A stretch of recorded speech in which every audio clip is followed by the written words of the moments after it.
आपले विचार मांडतील आणि त्यानंतर शेवटी पुन्हा नाना फुटवड यांनी विचार मांडावे अशी मी त्यांना विनंती करू.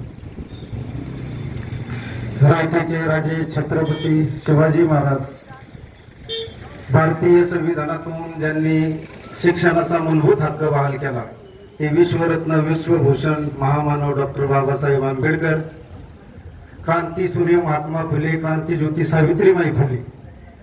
पृथ्वी ही शेषाच्या मस्तकावर तरली नसून ती कष्टकरी काम करी शेतमजुराच्या तळहातावरती तरलेली आहे असा विज्ञानवादी विचार मांडणारे थोर साहित्यिक साहित्यरत्न लोकशाहीर अण्णाभाऊ साठे या महाराष्ट्राच्याच नव्हे तर भारताच्या मातीमध्ये जन्म घेऊन ज्यांनी ही माती पावन केली अशा सर्व थोर महापुरुषांना या ठिकाणी विनम्र असं अभिवादन करतो.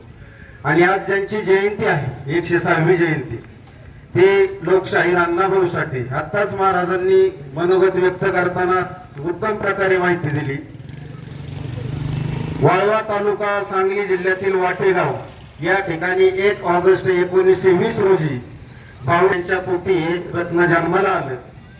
त्या काळी अस्पृश्य गणल्या जाणाऱ्या मातंग समाजात म्हणजे कोणाला कोण शिवून घेत नव्हता अशा परिस्थितीमध्ये अण्णाभाऊंना खडतर प्रवास करावा लागला.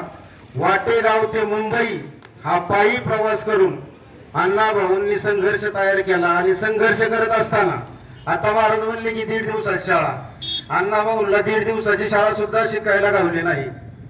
कारण ज्या ठिकाणी वर्गातच बसू दिलं जात नव्हतं त्या ठिकाणी शिक्षण घेणं म्हणजे मोठी जबाबदारीची गोष्ट होती.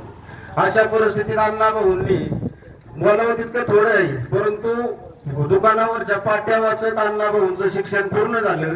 आणि एकूण 36 कादंबऱ्या लिहिल्या अण्णाभाऊंनी. त्या कादंबऱ्यांचं 27 भाषेमध्ये म्हणजे जगातले 27 देश आहेत त्या 27 भाषेमध्ये त्या कादंबऱ्या रूपांतरित झाल्या. आणि रशियाला कळाले की अण्णाभाऊ रशियाला कळाले. ज्यावेळेस अण्णाभाऊला रशियांनी निमंत्रित केलं त्यावेळेस मार्क्स गोर्की हो कामगार नेते होते. ही कामगारांची चळवळ महाराष्ट्रात भारतात आणण्याचं काम जर कोणी केलं असेल तर ते लोकशाहीर अण्णाभाऊ साठेंनी. आणि ज्यावेळेस मुंबई ही बेळगाव निपाणीसह गुजरातला जोडली जाणार होती त्यावेळेस अण्णाभाऊंनी एक छकड लिहिली की माझी महिला गावावर राहिली, माझ्या जीवाची होती एक आईली, ओती बाळा बांधा रंग गव्हाळा कोर चंद्राची, उदात्त गुणाची मोठ्या मनाची, सीता जणू ती माझी रामाची, मैना रत्नाचे खान माझा जीव कीर प्राण नसे सुखालावा. ही छकड केवळ एका स्त्रीचं वर्णन नाही तर हे सर्व बाजूनी नटलेल्या महाराष्ट्राचं वर्णन आहे. महाराष्ट्रापासून वेगळी होणारी मुंबई अण्णाभाऊंमुळे महाराष्ट्रात राहिली. त्यामुळं महाराष्ट्रीय अस्मिता जिवंत राहिली. ही एका मांगामुळे राहिली असं म्हणायला या ठिकाणी मला अभिमान वाटतो. खरं सांगायचं म्हटलं तर महापुरुष कुठल्या एका जातीत नसतात नाना. छत्रपती शिवाजी महाराज, लोकशाहीर अण्णाभाऊ साठे, महात्मा ज्योतिबा फुले, डॉक्टर बाबासाहेब आंबेडकर हे महापुरुष ही कुठल्या जातीची मक्तेदारी नाही तर ही देशाची संपत्ती आहे.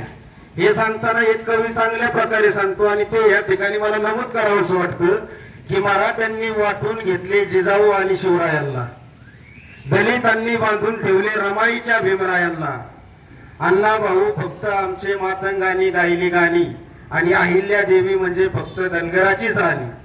महात्मा फुलेंना नेण्यासाठी गोळा झाले सारे माळी आणि महापुरुषांच्या विचाराची खऱ्या अर्थाने इथेच झाली बघा होळी. ही जर महापुरुष जातीत वाटून घेतले तर महापुरुषांच्या विचाराची होळी झाल्याशिवाय राहणार नाही. त्यामुळे महापुरुष हे जातीत वाटून न घेता महापुरुष डोक्यात घेऊन महापुरुषांचे विचार डोक्यात घेऊन जात तोडण्याचं नव्हे तर जात जोडण्याचं काम करू हा या ठिकाणी संकल्प करूया. आणि सर्व कार्यकर्त्यांना आज तरुण पिढी या ठिकाणी महापुरुषांचे विचार खऱ्या अर्थाने तळागाळात पोहोचवण्याचं काम करते.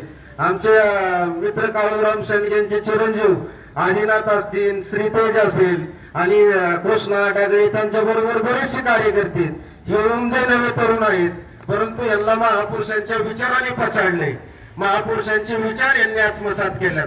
त्यांच्या कार्यास मी शुभेच्छा देतो आणि सर्व ग्रामस्थांना 6व्या जयंतीच्या शुभेच्छा देऊन या ठिकाणी थांबतो. जय भीम, जय महाराष्ट्र, जय भारत. यानंतर माजी पंचायत समिती सदस्य यवतगावचे ज्येष्ठ नेते श्री पुंडलिक नाना फुटवड आपल्या समोर आपले विचार मांडतील. नानांना विनंती.